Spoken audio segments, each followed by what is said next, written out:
નમસ્કાર. જેડબલ્યુ અને નીટના ક્વેશ્ચન આન્સરની અંદર ફરીથી આગળ જોઈએ શું ક્વેશ્ચન છે. આયનીકરણ એન્થાલ્પીના સંદર્ભે શું સાચું છે? એટલે આયનીકરણ એન્થાલ્પી એટલે કે પરમાણુની અંદર એટલે કે અણુ છે, આપણો આયનો છે, એને તોડવા માટે આપવી પડતી ઉર્જા જેને કહેવાય આયનીકરણ એન્થાલ્પી. આયનીકરણ એન્થાલ્પીના સંદર્ભે સાચું શું છે? એટલે કે પહેલો વિકલ્પ છે કે સોડિયમ ફ્લોરાઇડની આયનીકરણ એન્થાલ્પી મેગ્નેશિયમ ક્લોરાઇડ કરતાં વધારે છે, એ જગ્યા આ બાજુ વધારે છે, આની ઓછી છે, બેની સમાન છે કે પછી સરખામણી ન કરી શકાય. હવે બેટા હું અહીંયા એક તમને જે સૂત્ર આપું ને, સૂત્ર ખાસ તમે લખી રાખજો. એના ઉપરથી તમને જો જેડબલ્યુ કે નીટની અંદર કોઈ ક્વેશ્ચન આવે તો તમે એને સોલ્યુશન કરી શકો. પહેલું સૂત્ર, આયનીકરણ એન્થાલ્પી કોઈના સમપ્રમાણમાં છે. હવે કેના સમપ્રમાણમાં છે જોઈએ. આયનીકરણ એન્થાલ્પી, આયનીકરણ એન્થાલ્પી એ ભારના સમપ્રમાણમાં છે. ભાર એટલે જેમ કે આની પર ધન ભાર છે, આની પર ઋણ ભાર છે, આની પર ધન ભાર છે, આની ઉપર છે, +1 છે, -1 છે, +2 -2 છે, એવી રીતે ભારના સમપ્રમાણમાં. અને એ જ આયનીકરણ એન્થાલ્પી છે એ સાઇઝ છે. સાઇઝ એટલે કે કદ, આયનનું કદ કેટલું છે એના વ્યસ્ત પ્રમાણમાં છે. આના ઉપરથી આપણે જજમેન્ટ લેવાનું છે કે બે સૂત્ર છે. આયનીકરણ એન્થાલ્પી એ ભારના સમપ્રમાણમાં અને સાઇઝ એટલે કે કદના વ્યસ્ત પ્રમાણમાં. કદાચ જો કન્ફ્યુઝન થાય તો CBSE ના કોર્સની અંદર એ વસ્તુ ઇન્ડિકેટ છે કે જો બંનેમાં કન્ફ્યુઝન થાય તો તમારો ભાર છે એ મેદાન મારી જાય. અને મેં ક્વેશ્ચન પણ ઘણા બધા ક્વેશ્ચનોમાંથી એ જ ક્વેશ્ચન મેં તમને લીધો છે કે જેની અંદર તમને કન્ફ્યુઝન થાય. બાકીના પછી એક્સ્ટ્રા ક્વેશ્ચન તો સિમ્પલ કરાવું છું, આને રિલેટેડ જ આપું છું. પહેલા જુઓ. હવે અહીંયા સોડિયમ ધન આયનની પહેલા વાત કરીએ તો સોડિયમ અને મેગ્નેશિયમ, હવે આ કેવા છે? એક જ આવર્તના તત્વો છે. આવી રીતે અહીંયા સોડિયમ હોય, પછી મેગ્નેશિયમ હોય, પછી એલ્યુમિનિયમ હોય. આમ એક જ આવર્તના તત્વો છે. એમાં ડાબીથી જમણી તરફ જાય એટલે કદમાં ઘટાડો થાય, પણ કદમાં ઘટાડો માઇનોર થાય કારણ કે મુખ્ય ક્વોન્ટમ એક જ હોય. બીજો આવર્ત હોય તો બીજો આવર્ત જ કન્ટિન્યુ હોય. હવે ઋણાયનની વાત કરીએ તો ઋણાયનમાં જો ફ્લોરિન ક્લોરિન એ કેવું બતાવે છે? આવી રીતે સમૂહમાં ઉપરથી બતાવે છે. તો કે ફ્લોરિન, પછી ક્લોરિન, પછી બ્રોમિન, પછી આયોડિન. આ કદ શું થાય? નીચે જતા વધતું જાય, નીચે. પણ એ જે વધારો છે એ ખૂબ જ વધારે હોય. કેમ વધારે હોય? તો કે આ બીજા આવર્તનો હોય તો છેલ્લો ઇલેક્ટ્રોન બીજા શક્તિ સ્તરમાં હોય, આ ત્રીજા આવર્તનો હોય તો ત્રીજા શક્તિ સ્તરમાં હોય, ચોથા આવર્તનો હોય તો ચોથા શક્તિ સ્તરમાં હોય. આમ એટલી વસ્તુ આપણે ખબર છે કે ડાબી બાજુ આવર્તમાં ડાબીથી જમણી તરફ જઈએ એમ કદમાં ઘટાડો થાય, જરૂર, પણ ઓછો ઘટાડો થાય, માઇનોર ઘટાડો થાય. જ્યારે સમૂહમાં ઉપરથી જે જાય તો કદમાં ખૂબ જ વધારે ઘટાડો થાય. હવે જો પહેલા ધન આયનની વાત કરીએ. ધન આયન એટલે કે ધન આયનનું કદ સોડિયમ અને મેગ્નેશિયમ એટલે કે એક જ આવર્તના બંને તત્વો છે, એટલે જનરલી એના કદની અંદર બહુ મોટો ફરક હશે નહીં. પણ ચાર્જની વાત કરીએ તો ચાર્જમાં અહીંયા કેટલો છે? +1 છે. ઓકે, અને અહીંયા કેટલો છે? +2 છે. બંને બધામાં એક જ સરખા છે એટલે હું આને એક જ સમજીએ એકમાં જ, કારણ કે અહીંયા sodium flow magnesium, sodium magnesium, sodium magnesium, અહીંયા ફ્લોરિન ક્લોરિન ફ્લોરિન બધા એક જ છે એટલે સમજીએ. તો સોડિયમ ભાર કેવો છે? +1 અને મેગ્નેશિયમ ભાર +2. એનો મતલબ કે આ ભારની દ્રષ્ટિએ આ વધારે હોવું જોઈએ આયનીકરણ એન્થાલ્પી, કારણ કે આયનીકરણ એન્થાલ્પી એ ભારના સમપ્રમાણમાં છે. એટલે કે ભાર વધે તો આયનીકરણ એન્થાલ્પી વધે. એનો મતલબ કે મેગ્નેશિયમ ક્લોરાઇડની પહેલા કરતા વધારે હોવી જોઈએ. કેના સંદર્ભમાં કહ્યું છે? ભારના દ્રષ્ટિએ. બીજું સાઇઝની દ્રષ્ટિએ જોઈએ તો સાઇઝમાં જુઓ. આમાં ઋણાયન કોણ છે? ફ્લોરિન છે. ફ્લોરિન એટલે આટલું નાનું કદ ધરાવે છે. ક્લોરિન કેવું છે? બીજો છે. તો ક્લોરિન કેવું કદ ધરાવે? મોટું કદ ધરાવે. એનો મતલબ સાઇઝ વધે છે. આની અંદર સાઇઝ મોટી થાય છે અને સાઇઝ એ આયનીકરણ, સાઇઝ વધે એટલે આયનીકરણ એન્થાલ્પીનું મૂલ્ય શું થાય? કારણ કે વ્યસ્ત પ્રમાણમાં છે એટલે ઘટે. તો આમ સાઇઝની દ્રષ્ટિએ આ ઘટક છે એ મેગ્નેશિયમ ક્લોરાઇડની આયનીકરણ એન્થાલ્પીના મૂલ્યને ઘટાડો કરે છે. જ્યારે આ ભારની દ્રષ્ટિએ આ મેગ્નેશિયમ છે એ આખા સંયોજનની આયનીકરણ એન્થાલ્પીના મૂલ્યમાં વધારો કરે છે. થયું ને કન્ફ્યુઝન? એટલે આની અંદર જ્યારે કન્ફ્યુઝન બંને આવે ત્યારે મેં હજી પણ લખેલું, જો કોણ મેદાન મારી જાય, કોને વધારે કન્સિડર કરવાનો? આપણે ભારને કન્સિડર કરવાનો છે. તો આમ ભારને કન્સિડર કરીએ તો સાઇઝને ધ્યાનમાં ન લઈએ એનો મતલબ કે મેગ્નેશિયમ ક્લોરાઇડની આયનીકરણ એન્થાલ્પી સોડિયમ ફ્લોરાઇડ કરતા વધારે હોય. એ તો એના માટે આ જવાબ ન થાય તો પછી જવાબ કયો થાય? આપણો જવાબ આ થાય છે. ઓકે, આ ક્લિયર થઈ ગયું, બરોબર. હવે હું તમને બીજા બે ઉદાહરણ આપું. ધારો કે આપણી પાસે NaCl અને KCl છે, તો હું એમ કહું, ધારો કે તમને ત્યાં નીટની અંદર એવું પૂછ્યું કે NaCl અને KCl આનામાં જે ગેસ કરો કોણ વધારે હોય સમજો. જો બંનેમાં સોડિયમ ક્લોરીન એટલે કે ઋણ ભાર, બંનેમાં આ તો કદ સમાન જ છે, બંને કોણ છે? ક્લોરીન છે. વીજભાર પણ -1 સમાન છે, આનો પણ +1 એ પણ સમાન છે, ભાર સમાન છે, પછી ગુણ આયન પણ સમાન છે, પરંતુ ધન આયનના સંદર્ભે વિચાર કરીએ તો ધન આયન આ સોડિયમ ને પોટેશિયમ એટલે ઉપરથી નીચે જાઓ તો આવી રીતે હોય છે. સોડિયમ છે, પોટેશિયમ છે, lithium, sodium, potassium, rubidium, caesium અને ફ્રાન્સિયમ, તો આના કરતા આનું કદ કેવું થાય? વધી જાય. તો ભાર સમાન આવ્યો ત્યાં તમારે શેને ધ્યાન દેવું પડે? કદને ધ્યાન દેવું પડે. તો કદ આનો વધારે છે અને કદ વધારે હોય એટલે કે સાઈઝ વધારે હોય તો એનો મતલબ કે આની આયનીકરણ એન્થાલ્પીનું મૂલ્ય કેવું હોય? નીચું હોય. તેથી કરીને આ આખો આપણો જવાબ શું આવે? તો કે NaCl ની વધી જાય. હવે ત્રીજું દાખલા તરીકે ઉદાહરણ આવો. દાખલા તરીકે એવી રીતે કે NaF, NaCl, NaBr આવું કે તો જો બધામાં સોડિયમ એટલે સાઈઝની કોઈ વાત નથી. બીજા નંબર બધામાં ભાર +1 ભાર તો બધામાં માઈનસ ઋણમાં પણ સરખો જ છે. તો આવા પ્રશ્નો તમને નીટની અંદર આવશે તો આમાં શું કરશું તો કે ફ્લોરિન છે એના કરતા ક્લોરીનનું કદ મોટું, એના કરતા બ્રોમિનનું કદ એકદમ મોટું, તો બ્રોમિનનું કદ ખૂબ જ વધારે થાય છે. એનો મતલબ કે સૌથી ઓછામાં ઓછી આયનીકરણ એન્થાલ્પી એની હશે, કારણ કે સાઈઝ આયનીકરણ એન્થાલ્પીના વ્યસ્ત પ્રમાણમાં છે. એટલે ઓછી એના કરતા વધારે, એના કરતા વધારે, તો આપણો ક્રમ કેવો થાય? આ પ્રકારનો ક્રમ થાય.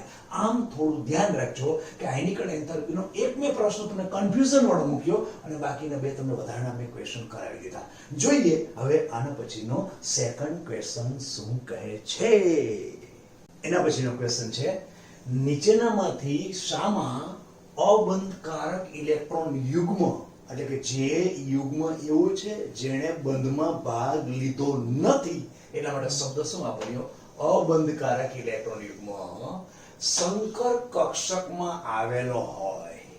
એટલે સંકરણ થયેલું છે અને સંકર કક્ષક એક મધ્યસ્થ પરમાણુની ઉપર રહેલી છે અને એમાં અબંધકારક ઇલેક્ટ્રોન આવેલો છે એવું આપણને કહ્યું છે કે નીચેનામાંથી કયું એવું સંયોજન છે કે જેની અંદર સંકર કક્ષકમાં એ સંયોજનમાં એક અબંધકારક ઇલેક્ટ્રોન યુગ્મ હોય. તો એમોનિયાનું બંધારણ આપણને ખબર છે કે નાઇટ્રોજન ઉપર આવી રીતે અબંધકારક ઇલેક્ટ્રોન યુગ્મ હોય અને અહીંયા 3 હાઇડ્રોજન છે, અહીંયા 3 હાઇડ્રોજન, આ 3 હાઇડ્રોજન અને એની વચ્ચેનો ખૂણો હોય છે 107 એટલે કે આનું સંકરણ થયેલું હોય sp3. VSEPR સિદ્ધાંત અનુસાર 109 અને 28 મિનિટ કે 109.5 હોય, પરંતુ આ ઇલેક્ટ્રોન યુગ્મ અબંધકારક ઇલેક્ટ્રોન યુગ્મ આ બંધકોણને ધક્કો મારે અને 109 ન જોવા મળતા 107 જોવા મળે. ત્રિકોણીય પિરામિડલ આનો આકાર છે. બધી આપને વસ્તુ ખબર છે. એ જ વસ્તુ સેમ ટુ સેમ આ ફોસ્ફરસ છે એની પર પણ કારણ કે એક જ સમૂહનું તત્વ છે, કારણ કે આવી રીતે આપણે કહીએ ને કે નાપાસબિકણ એક જ સમૂહના તત્વ છે, નાઇટ્રોજન, ફોસ્ફરસ, આર્સેનિક, એન્ટીમની અને બિસ્મથ. તો આની અંદર પણ આ એક ફોસ્ફરસ સાથે હાઇડ્રોજન, એક અહીંયા હાઇડ્રોજન અને એક અહીંયા હાઇડ્રોજન અને એવી જ રીતે સલ્ફર છે. સલ્ફરની પાસે પણ અહીંયા એક હાઇડ્રોજન અને અહીંયા બે આવી રીતે કક્ષકો રહેલી હોય. ઓકે, આની અંદર અબંધકારક ઇલેક્ટ્રોન યુગ્મ હોય, આની અંદર અબંધકારક ઇલેક્ટ્રોન યુગ્મ હોય. જોતા જઈએ કઈ રીતે. જો સલ્ફરના ઇલેક્ટ્રોનના કેટલા? સલ્ફર એટલે કેટલા? 16 એટલે 1s2 2s2 2p6 10 થયું, પછી 3s2 3p4 એટલે શું થશે કે p કક્ષકની અંદર 1 2 3 4 આ થયા અને s ની અંદર 2 કક્ષક થઈ. ઓકે, હવે એવી રીતે ફોસ્ફરસનો પરમાણુ ક્રમાંક કેટલો છે? 15 છે. તો એને કરીએ 1s2 2s2 2p6 પહેલા કરતા એક ઓછો 3s2 3p3. તો s ની અંદર અહીંયા 1 2 અને p ની અંદર 3 1 2 અને 3. ઓકે, નાઇટ્રોજનની અંદર નાઇટ્રોજનની ઇલેક્ટ્રોનના લખું છું તો નાઇટ્રોજનની 1s2 2s2 2p3 3 એનો મતલબ કે 1 2 અને 3 અને આની અંદર અહીંયા 1 અને 2 આવી રીતે છે. જો હવે અહીંયા જે બંધકોણ છે ને આનો બંધકોણ અહીંયા લગભગ 93 જેવો જોવા મળે છે, આનો પણ 93 92 ની આસપાસ જોવા મળે. તો પછી એ વસ્તુ અહીંયા એક ગ્રેગોનો નિયમ છે. ડ્રેગોનો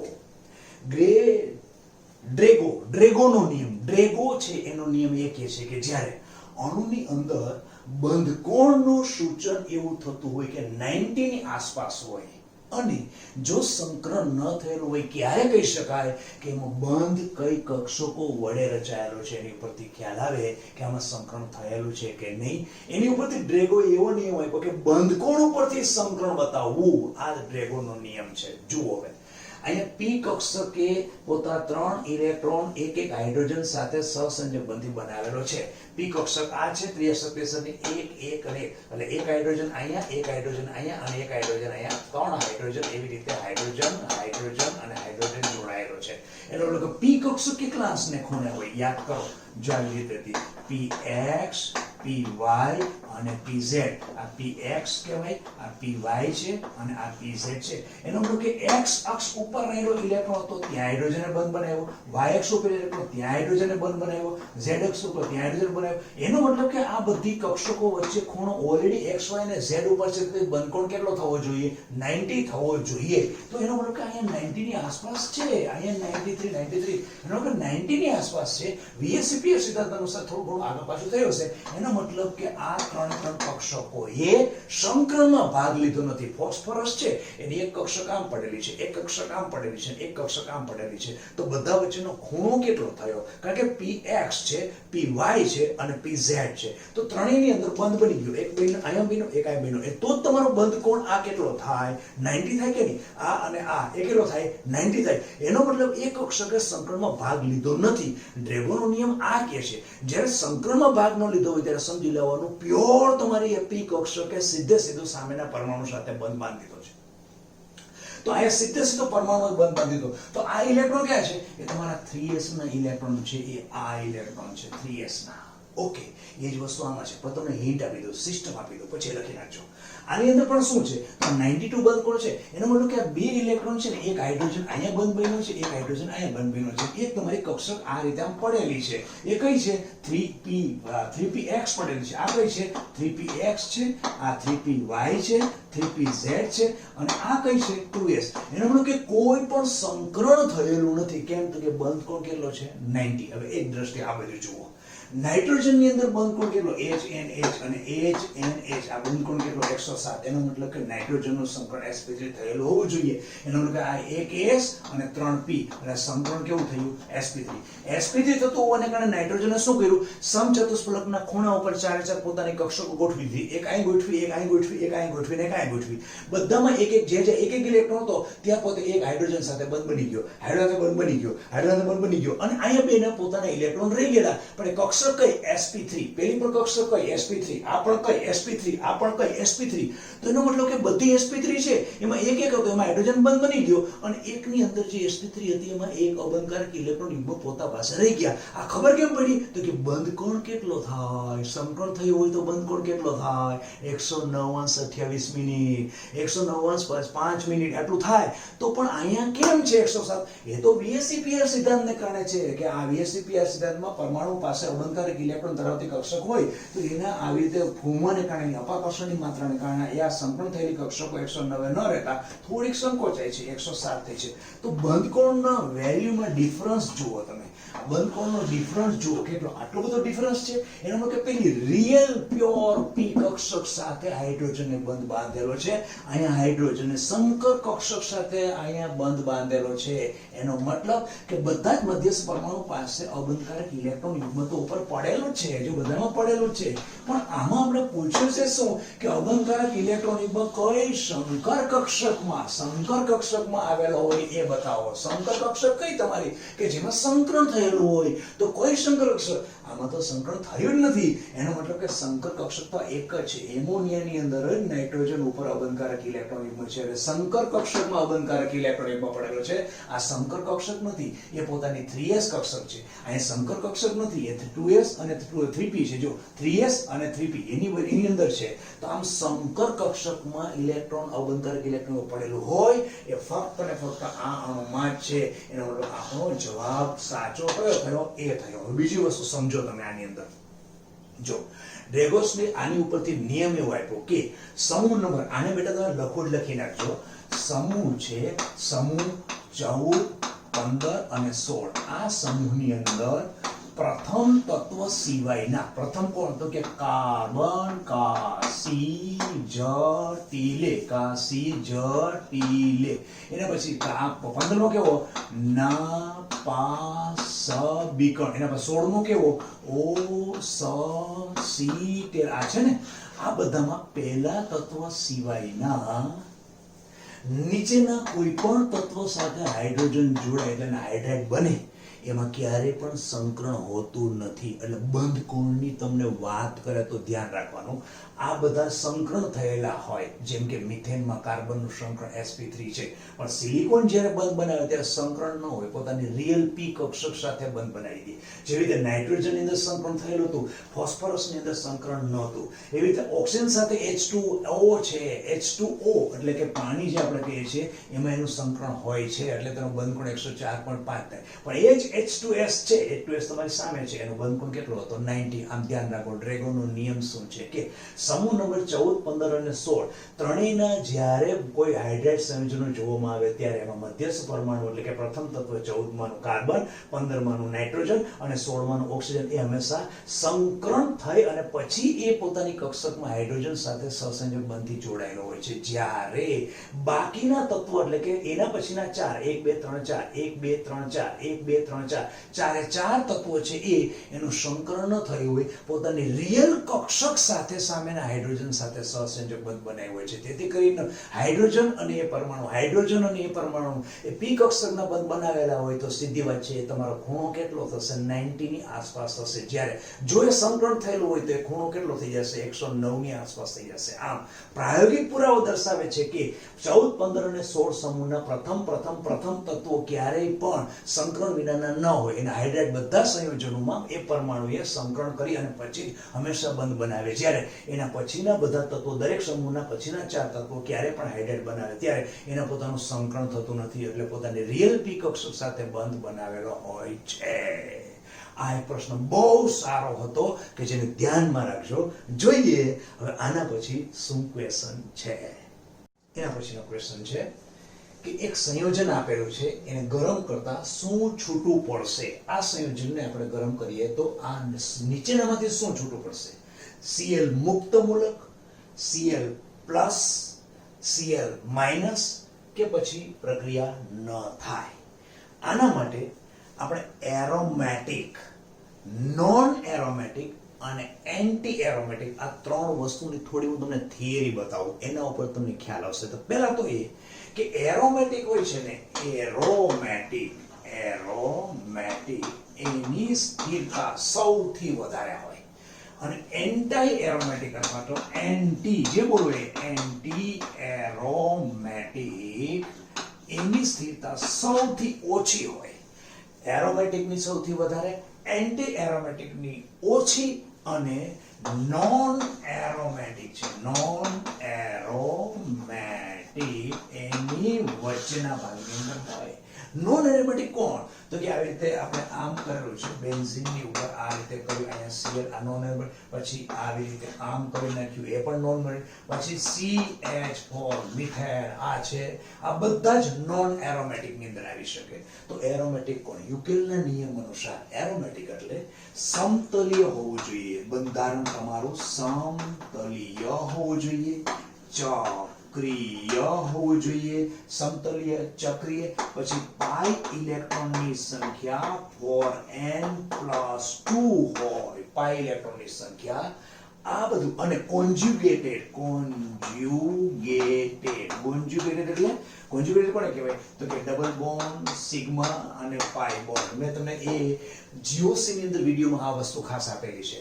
તો કે કોન્જ્યુગેટેડ કોને કહેવાય? જો પાઈ, સિગ્મા, પાઈ એવો બંધ હોય એટલે કે ડબલ બોન્ડ, એક બોન્ડ, ડબલ બોન્ડ, પછી પાઈ, સિગ્મા, પછી પ્લસ, પછી સિગ્મા, પાઈ, અને પછી lone pair electron, lone pair એટલે અબંધકારક ઇલેક્ટ્રોન, પછી પાઈ, સિગ્મા અને ડોટ, ડોટ એટલે એકલ ઇલેક્ટ્રોન પડેલો હોય. તો આ બધું જે રિપીટેશન, પુનરાવર્તન થતું હોય ને એને આપણે કહેવાય કોન્જ્યુગેશન. એટલે સિમ્બલ બેન્ઝીનમાં કેમ છે? ડબલ, સિંગલ, ડબલ, એને કોન્જ્યુગેશન કહેવાય. આ વસ્તુ ત્યાં થતી હોય, આને કહેવાય, એવા પદાર્થને કહેવાય એરોમેટિક. નોન એરોમેટિકમાં શું છે? આ બધું જ હોવું જોઈએ, ફક્ત પાઈ ઇલેક્ટ્રોનની સંખ્યા 4n પાઈ ઇલેક્ટ્રોન હોય. પાઈ ઇલેક્ટ્રોન કેટલા હોય? 4n. આમાં n નું મૂલ્ય 1 2 3 4. હવે n નું મૂલ્ય 1 લો તો શું થાય? 4 ઇલેક્ટ્રોન થાય. 4 પાઈ ઇલેક્ટ્રોન થાય. જો 2 લો તો 8 પાઈ ઇલેક્ટ્રોન. જો 3 લો તો 12 પાઈ ઇલેક્ટ્રોન. એનો મતલબ કે 4 નો ડિફરન્સ તમને કન્ટિન્યુ આવે. આની અંદર n નું મૂલ્ય અહીંયા 4n + 2 છે. n બરાબર 0 1 2 3 4. હવે n બરાબર તમે 0 લો તો પાઈ ઇલેક્ટ્રોન કેટલા થાય? તો કે 0 લઈએ, n બરાબર 0 લઈએ તો પાઈ ઇલેક્ટ્રોન થાય 2 પાઈ ઇલેક્ટ્રોન થાય જો 0 મૂકું તો. અને જો એની જગ્યાએ 1 લઉં તો કેટલા થાય? 6 પાઈ ઇલેક્ટ્રોન. પછી 2 લઉં તો 4 દુ 8 ને 2 10 ઇલેક્ટ્રોન થાય. એવી રીતે 4 નો ડિફરન્સ આવે. જો 2 પછી 4 6 ને 4 10 10 ને 4 14 પાઈ ઇલેક્ટ્રોન. આવી રીતે એરોમેટિક હોય તો એમાં ઇલેક્ટ્રોનની સંખ્યા જનરલી કેટલી આવતી જશે? આટલી આટલી આવતી હશે. અને જો નોન એરોમેટિક એટલે કે એન્ટી એરોમેટિક હોય તો એમાં ઇલેક્ટ્રોનની સંખ્યા કેટલી આવે? 4 આવે 8 આવે 12 આવે. આ રીતે 4 ના ડિફરન્સમાં આવે. અહીંયા ચાલે તો વધારે અહીં 4 ના ડિફરન્સમાં છે. પહેલાની અંદર પણ 4 પણ 4 થી જાય છે, સ્ટાર્ટ થાય છે. જો હવે સૌથી વધારે સ્થાયી એરોમેટિક છે, એન્ટી એરોમેટિક સૌથી ઓછો સ્થાયી છે. હવે આને આપણે તોડીએ. ચાલો ધારો કે જો અહીંથી આ બ્રોમિન અચ્છા બ્રોમિન ક્લોરીન લખી નાખ્યો છે તો બ્રોમિન લખવો પડશે. ચાલો અહીં બ્રોમિન છે Br, આની અંદર પણ Br, આની અંદર પણ Br. કારણ કે જે પ્રશ્ન કાઢ્યો છે એમાં ક્લોરીન હશે તેથી કરીને ક્લોરીન લખાઈ ગયું. Br ત્યાં ઉપર છપાઈ ગયું જે ભૂલ થયું. ચાલો કાંઈ વાંધો નહીં. હવે Br ઉપર આમ અબંધકારક ઇલેક્ટ્રોન એટલે કે અબંધકારક નહીં પણ એની ઉપર એક મુક્ત મૂલક છે. એનું મૂલક શું હોય? આની વચ્ચે એક પ્રકારનો બંધ હોય તો ઉપરથી બ્રોમિન આવી રીતે આમ નીકળી જાય તો આ પોઝિશનમાં રહે શું? આ નીકળી જાય તો શું થાય? તો Br તમારો છૂટો પડ્યો તો આ પોઝિશનમાં એક ઇલેક્ટ્રોન આવે. તો શું એ સમતલીય છે? સમતલીય છે. ચક્રીય છે? ચક્રીય પણ છે. કોન્જ્યુગેશન છે કે નહીં? કોન્જ્યુગેશન જો પાઈ સિગ્મા લોન પેર ઇલેક્ટ્રોન એકલો છે, પછી પાછો લોન પેર, પછી પાઈ સિગ્મા, પછી પાઈ. જો પાઈ સિગ્મા લોન પેર એટલે કન્ટિન્યુ એની અંદર કોન્જ્યુગેશન પણ છે.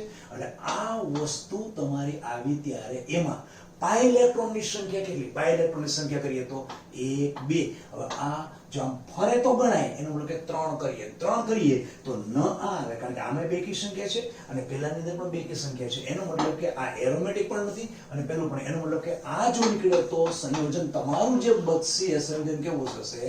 નોન એરોમેટિક થશે. Non aromatic. ઓકે. હવે બીજું કરીએ. ચાલો ધારો કે Br+ નીકળે તો હું પાછું અહીંયા Br મૂકી દઉં છું. એક ઇલેક્ટ્રોન આ છે. Br+ નીકળે છે. પ્લસ નીકળે એનો મતલબ શું કરે છે? આ પ્લસ તરીકે પોતાનો ઇલેક્ટ્રોન ત્યાં છોડીને જાય છે અને પ્લસ તરીકે આમ બહાર નીકળી ગયો. તો હવે બધી વસ્તુ તો છે આના નાના બે વસ્તુ જળવાય છે. પાઈ ઇલેક્ટ્રોન સંખ્યા કેટલી થાય છે? જો પાઈ ઇલેક્ટ્રોન છે 1 2 3 ને 4. 4 ઇલેક્ટ્રોન પાઈ ઇલેક્ટ્રોન સંખ્યા થાય. 4 ઇલેક્ટ્રોનની સંખ્યા થતી હોય તો પાઈ ઇલેક્ટ્રોન સંખ્યાનો મતલબ કે સંયોજન કયો થયો? Anti aromatic. બચેલું સંયોજન જે વધ્યું છે આ સંયોજન વધ્યું એ કેવું થશે? આ નીકળશે તો એ સંયોજન થશે એન્ટી એરોમેટિક. એન્ટી એરોમેટિક થશે. હવે ત્રીજું લઈએ. Br- થાય. Br- થાય તો શું થાય? કે આ પોતે ઇલેક્ટ્રોન તો પોતાનો લઈ જ છે. આ પણ લઈને માઇનસ તરીકે નીકળી જાય. એનો મતલબ કે આ જગ્યાએ આખું નીકળી જાય તો આની ઉપર શું થઈ જાય? પ્લસ થાય. પ્લસ. તો પછી પ્લેનર છે? યસ. ચક્રીય છે. તો કોન્જ્યુગેશન છે તો કે દ્વિબંધ સિગ્મા અને પછી પ્લસ. દ્વિબંધ સિગ્મા અને પ્લસ. એનો મતલબ કે કોન્જ્યુગેશન પણ છે. ઓકે. તો પાઈ ઇલેક્ટ્રોનની સંખ્યા કેટલી થાય? પાઈ ઇલેક્ટ્રોન સંખ્યા 1 અને 2. એનો મતલબ કે 2 પાઈ ઇલેક્ટ્રોનની સંખ્યા થતી હોય તો 2 પાઈ ઇલેક્ટ્રોન સંખ્યા કઈ છે? આ છે. એનો મતલબ કે સંયોજન કેવું છે? એરોમેટિક. તો પણ ક્યારે? જ્યારે Br- તરીકે નીકળે ત્યારે આ સંયોજન કેવું રહે છે? એરોમેટિક. એરોમેટિક એટલે Br- નથી. Br- નીકળે ને ત્યારે આ સંયોજન એરોમેટિક છે. જ્યારે Br+ નીકળે ત્યારે એ એન્ટી એરોમેટિક થાય છે. અને Br- તરીકે નીકળે છે મુક્ત મૂળ તરીકે ત્યારે એ નોન એરોમેટિક છે. હવે આ સંયોજન પોતે શું થવાનો પ્રયત્ન કરશે? કાંઈક છોડ્યા પછી પોતે કેવો રહેવાનો પ્રયત્ન કરશે? એટલે હું જે લખું છું ને એની પછી અહીંયા આવશે. અહીંયા કે આમાંથી આ બનશે અને કાંઈક નવું છૂટું પડી જશે. તો શું છૂટું પડે જેથી કરીને એની સ્થિરતા વધારે દેખાય? શું છૂટું પડે? પોતે કેવા સ્વરૂપમાં રહેવાનો પ્રયત્ન કરે? તો કે એરોમેટિક રહેવાનો પ્રયત્ન કરે.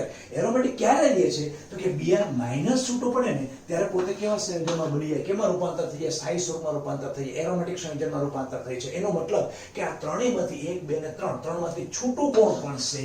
જ્યારે Br માઈનસ છૂટો પડે ત્યારે આ સંયોજન પોતે કેવી કન્ડિશનમાં આવી જશે?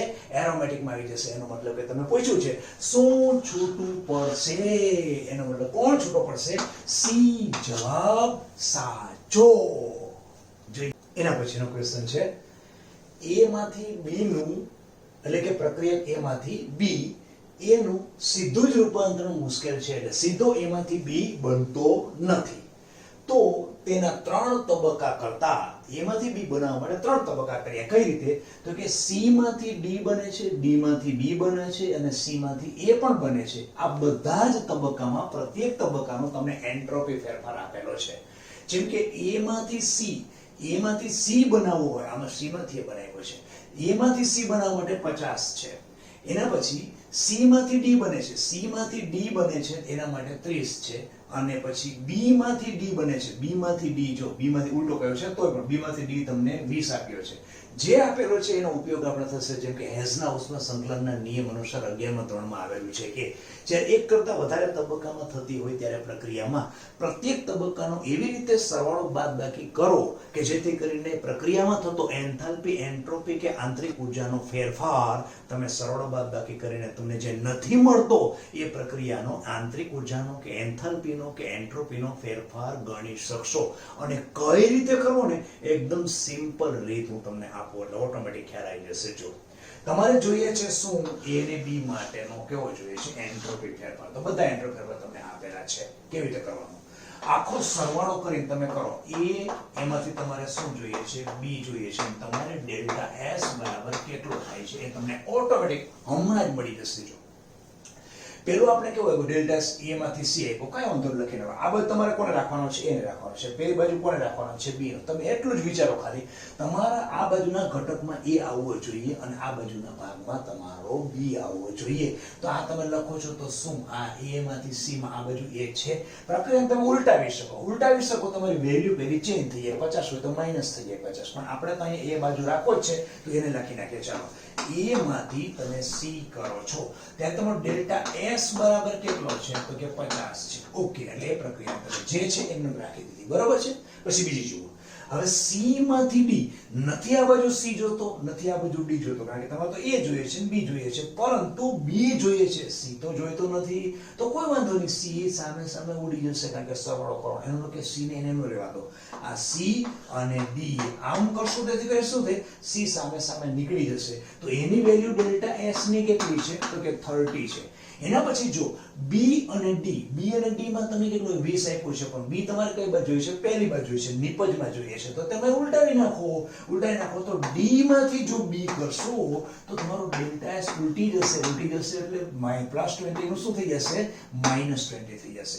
હવે બધાનો તમે સરવાળો કરી નાખો. સરવાળો કરશો તો જો ઉડીશો એટલે ઓટોમેટિક નીકળી જશે. C અને C નીકળી ગયો, D અને D નીકળી ગયો. એનો મતલબ તમારું કોણ રહ્યું? A રહ્યો. અને એમાંથી કોણ બનવાનું થયું? તો કે B બનવાનું. આ તમારો એન્ટ્રોપી ફેરફાર જે પણ તમે આવ્યો છે એ કરી નાખો. ચાલો 50 ને 30 શું થયું? 80 માંથી આ માઈનસ છે, પેલા પ્લસ છે, આ પ્લસ છે અને આ માઈનસ છે. એનો મતલબ કે 20 નીકળે. એનો મતલબ કે +60. આ તમારો જવાબ સાચો. એનો મતલબ કે +60 એટલે D જવાબ સાચો છે. અને અહીંયા આપણે આ ક્વેશ્ચન આન્સર આશા રાખું કે તમને લગભગ બધા ક્વેશ્ચન આન્સર બહુ સારી રીતે સમજાયા હશે. અને ફરીથી પાછા નવેસરથી નવા ઉમંગ સાથે નવા ક્વેશ્ચન સાથે બહુ શોર્ટ ટાઈમની અંદર પાછા મળીશું. વધુ આવતા અંકે. નમસ્કાર.